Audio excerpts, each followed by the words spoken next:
થોડાક દિવસ પહેલાં મહુવા તાલુકાના બાંભણિયા ગામની અંદર એક 8-10 વર્ષના બાળકને પોતાના દાદાને વાડીએ જતો હતો, ત્યાંથી દીપડો ખેંચી ગયો અને ફાડી ખાતો. એના આજે શ્રદ્ધાંજલિ અને એના પરિવારને સાંત્વના આપવા માટે અમરેલી જિલ્લાના અમે બધા અહીંયા મહુવા તાલુકાના માજી ધારાસભ્ય ડૉક્ટર કનુભાઈ, ગોબરભાઈ ભરવાડ વગેરે અનેક આગેવાનો ગયા અને ઘણા ગામના સરપંચો શ્રીઓએ પણ હાજરી આપી, પણ એ સાંત્વના આપી અને બધા બહાર નીકળ્યા. ત્યાં આજે એ તથ્યના જે પપ્પાના મમ્મી છે, એટલે કે એ છોકરો જે દીપડાએ ફાડી ખાતો એના ગરઢામાં છે, એને એકાએક આઘાત લાગી જતા અને પોતાના બાળક વી ગયો એની ચિંતામાં આજે એ માજીનું અવસાન થયું છે અને એને હોસ્પિટલમાં મહુવા લાવી અને એનો પીએમ કરાવીને પાછા અત્યારે એના અગ્નિ. પણ આ ખૂબ દુઃખદ ઘટના છે. આવા દીપડા વારે વારે મહુવા તાલુકાની અંદર અને અમરેલી જિલ્લાની અંદર હમણાં મહુવામાં જ આપણા 3 બનાવ બની ગયા. એટલે જંગલ ખાતાને મારી ચોખ્ખી ચેલેન્જ છે. હું 15 વર્ષથી જંગલ સામે લડતો આવું છું. ભાઈ, તમારા દીપડા ને તમારા સિંહ, તમારા રોડ ને તમારા ભૂંદણા જંગલના પ્રાણી છે, એ તમને 1400 કિલોમીટર રાજાશાહી વખતે આપેલું છે ને 1971થી સરકારે તમને સોંપી દીધેલું છે ગીરની અંદર. એ 1400 કિલોમીટરમાં તમારે જે કરવું હોય, જ્યાં રાખવું હોય નાખો. બાકી ભાવનગર ને અમરેલી જિલ્લામાંથી તમારો એક પણ સિંહ, દીપડો કે ભૂંડ કે રોજ ક્યાંય રહેવું ન જોવે. એ અઠવાડિયાની અંદર અમે અર્જુનભાઈ વનમંત્રીને કહીએ છીએ, પ્રવીણભાઈ માળીને કહીએ છીએ, સરકારને કહીએ છીએ અને જંગલ ખાતાને તમામને કહીએ છીએ. એના આરોપો હોય કે ડીએફઓ હોય કે એના મોટા સચિવ હોય, તમે ચેતી દેજો, નહીં તો અઠવાડિયા પછી જોયા જે કાં પ્રોગ્રામો થશે. મારે ભાવનગર જિલ્લામાં સિંહ, તમારો દીપડો, ભૂંડનું રોજ કાંઈ જોતું નથી.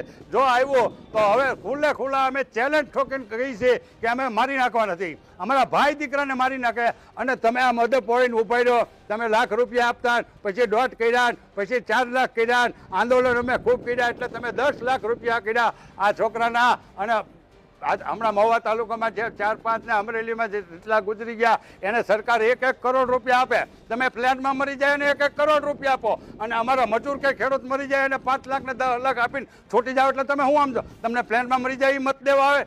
એટલે હવે દીપડા ને સિંહ મારે ભાવનગર કે અમરેલી જિલ્લામાં જોવે જ નહીં. તમારે જે કરવું હોય રાખો. 1400 કિલોમીટરની અંદર અબજો ખરવો, જેટલા પૈસા તમારા વાપરવા હોય સિંહ દીપડાને વાપરો. બાકી ભાવનગર જિલ્લામાં, મહુવા જિલ્લા, અમરેલી જિલ્લામાં એક સિંહ કે દીપડો, ભૂંડનું રોજનું જંગલના પ્રાણી છે.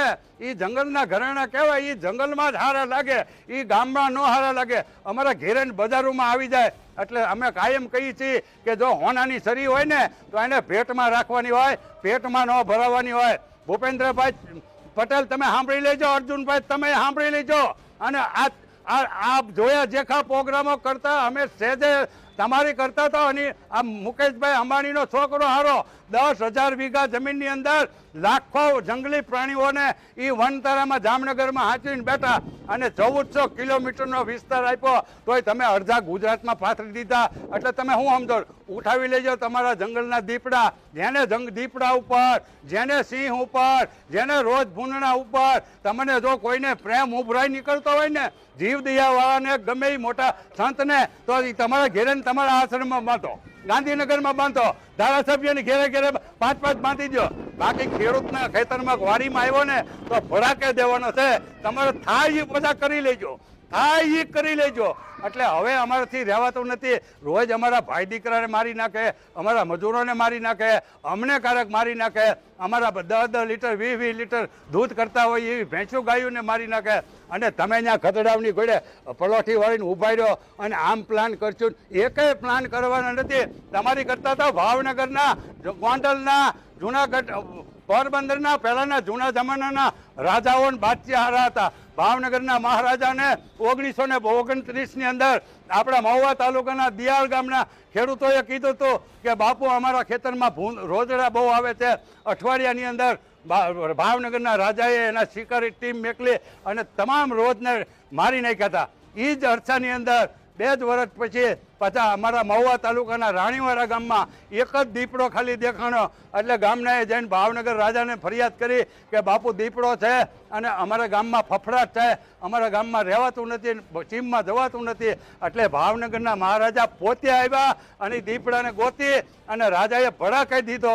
રાજાના ભડાકાઈથી દીપડો ન મળ્યો, એની પાછળ જ રાણી સાહેબ ઊભા હતા. તરત રાણી સાહેબે ભડાકો કર્યો અને ખદડાવ તમે બંદૂકો રાખીને આમાં ઊભા, દીપડાને ન મળાય, સિંહને ન મળાય, સિંહને મારજો તો આમ થાય, દીપડાને તમારા કાયદા કલમું તમારે જે થાય એ કરી લેજો. બાકી દીપડા જો અમારા ગામડાની અંદર આવશે, અમારી વાડીની અંદર આવશે તો હવે અમે ભડાકે તમારે લઈ જાઓ. તમને જો દીપડા સિંહ માટે પ્રેમ, દીપડીનું દૂધ, સિંહનું દૂધ પીને કોઈ મોટો છો, કોઈનો છોકરો છોકરી એવો દાખલો કરો.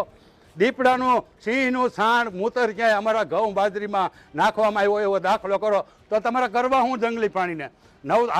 એલા 15 સિંહ હતા આઝાદી થઈ ત્યારે અને એ ગીરના જંગલમાં હતા. અત્યારે ગીરમાં જઈને તમે પૂછો, આનંદીબેનની દીકરી અનાર પટેલે આખું ગીર રિસોર્ટ બનાવી દીધું, દિલીપભાઈ સંઘાણીએ લઈ લીધું, મનસુખભાઈ માંડવીયાએ લઈ લીધું. એટલે હું તમારા બાપાની જમીન છે એટલે તમે સમજી જાયજો, નહીતર 15 દિવસ પછી જોયા જકા.